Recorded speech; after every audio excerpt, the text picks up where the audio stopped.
Hi, my name is Michelle Wiley, and I'm going to be doing the presentation on Chapter 12 in our technology book. So, hi everybody, nice to meet you. My chapter is Cinema Technologies, and I wanted to start off by just saying that Cinema Technologies speaks really about the movie business. And who doesn't love going to a good movie? I mean, everybody loves going to the movies, at least the people that I know.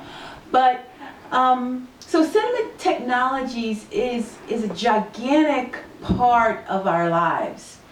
And one of the things, I work in closed captioning for the deaf and hard of hearing, and one of the things that happens sometimes to us if you aren't fluent in sign language is that you might come across a word that you don't know the sign for.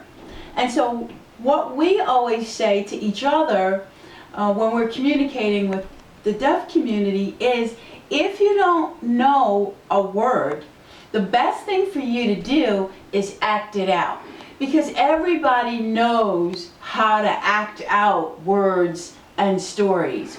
So really the movie business is not much more than that. It's just acting out of lovely stories, horror stories, any kind of story you want. But it's just so big because everybody loves a good story. And so when I read the book, I think that was one of the big things that came out for me, was that everybody loves a good story. I mean, it just does so much for mankind and humanity. So one of the things that we talk about in the book is why we study cinema technologies. And first and foremost, the reason why we study cinema technologies is because movies is big business. I mean, it influences people, it influences money, it puts people to work, it keeps revenue generating. So one of the major reasons why we study cinema technology is because basically it makes money. And there has been a tremendous amount of growth in the industry overall.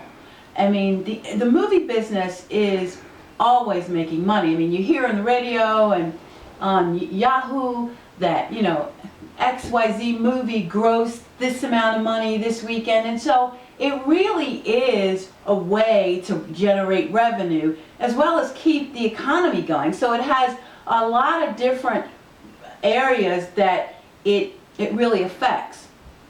Because of the new digital technology and the projection technologies, I mean, it's changed the workflow and the contribution of the distribution, of movies itself. I mean, the box office is booming.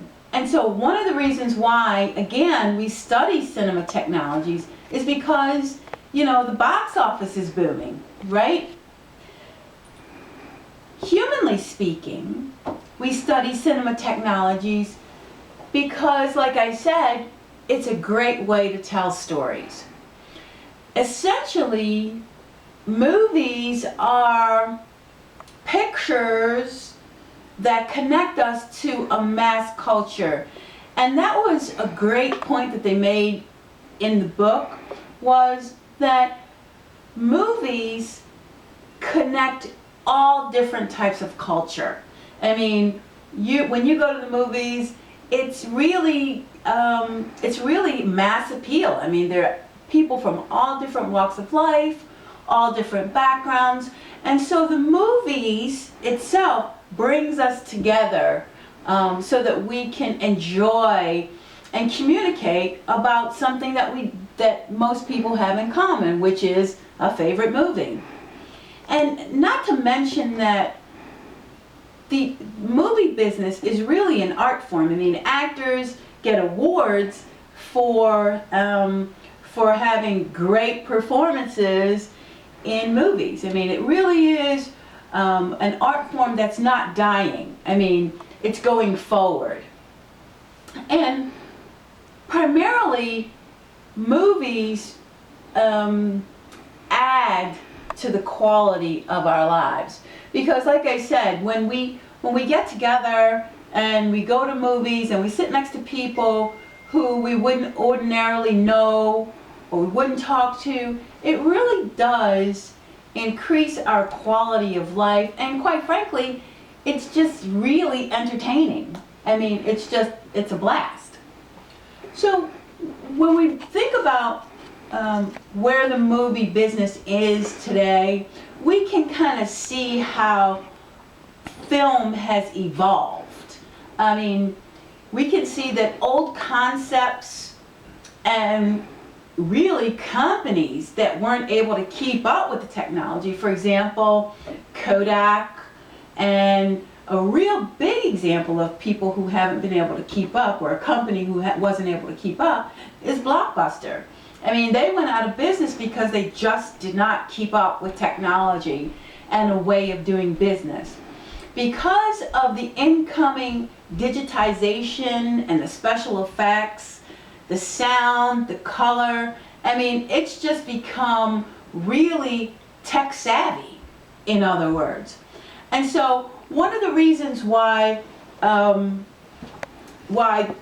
Hollywood is so big is because if you read in the book, it says that the movie studio production used to be held outside, but because some of the movie houses were in climates that couldn't handle it, they moved out to California where they could increase production because they really had the weather on their side.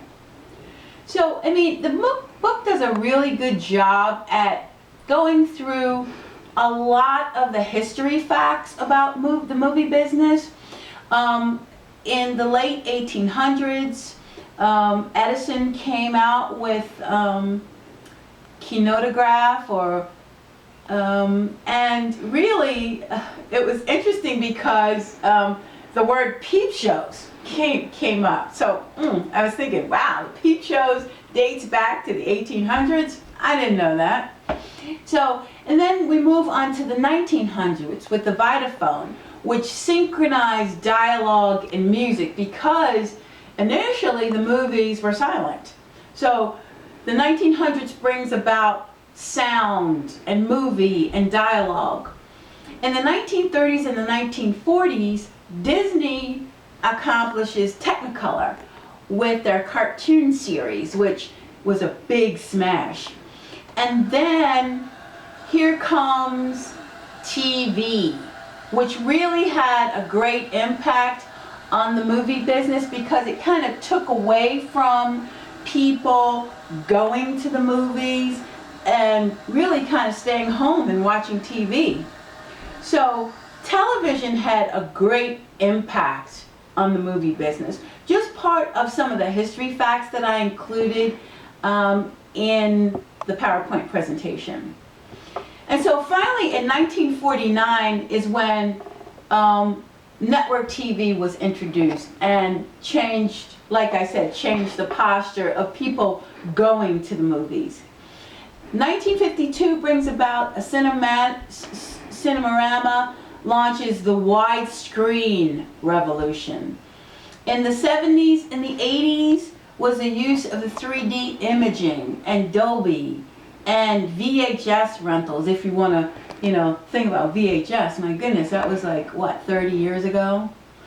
And so then the 1990s comes out with Pixar and Toy Story and Star Wars and Avatar. So we can really see how the movie business has really virtually evolved. And so where are we today with cinematology? Well, digital film took over, the book says, 35 millimeter film in 2012. And it's anticipated that by the year 2015, only 17% of the marketplace will be using 35 millimeter. So we can see how everything has evolved into being digital. Hollywood has been forced to adopt a new business model. With the decline in DVD sales revenue, we're looking more towards streaming, on demand, really coming right to you via mobile devices, tablets, and certainly laptops. So we're kind of phasing out of DVDs and moving more into streaming as a way of life for us. Also, the movie business is looking more toward big blockbuster, large-scale budget productions. For example, The Hunger Games is a big production. And so they're looking really at big blockbuster movies that are going to generate a lot of revenue. The digital editing has come into play with Avid, Fusion 3D digital cameras, and really the big push is electronic delivery of movies. I mean, like I said, the streaming, the downloading, all of it has really come to the point where, you know, we are today, streaming, downloading, really internet-based systems. So it's a lot of information to go through. Chapter 12 was a really big chapter, but the movie business is doing well. From a Christian perspective, this is my favorite part, I wrote in one of my slides, food for thought. And so one of the things that, that has been my own personal experience is that sometimes I don't go to the movies as much as I'd like to. And for me, I think that it's because rated R movies are so graphic that it's kind of, it puts me in conflict with my own Christianity. And so question number one is, should Christians attend rated R movies? And I know that that's really controversial, so that's why I threw it out there. And do these rated R movies have a corruptible effect on Christians? I mean, am I different because I'm looking at violence? Am I different because I'm looking at sex and drugs? Does it really affect my character as a Christian? Or is it okay to do? That's your question from chapter 12. It was good meeting everybody, and much success on your graduate studies. See you later.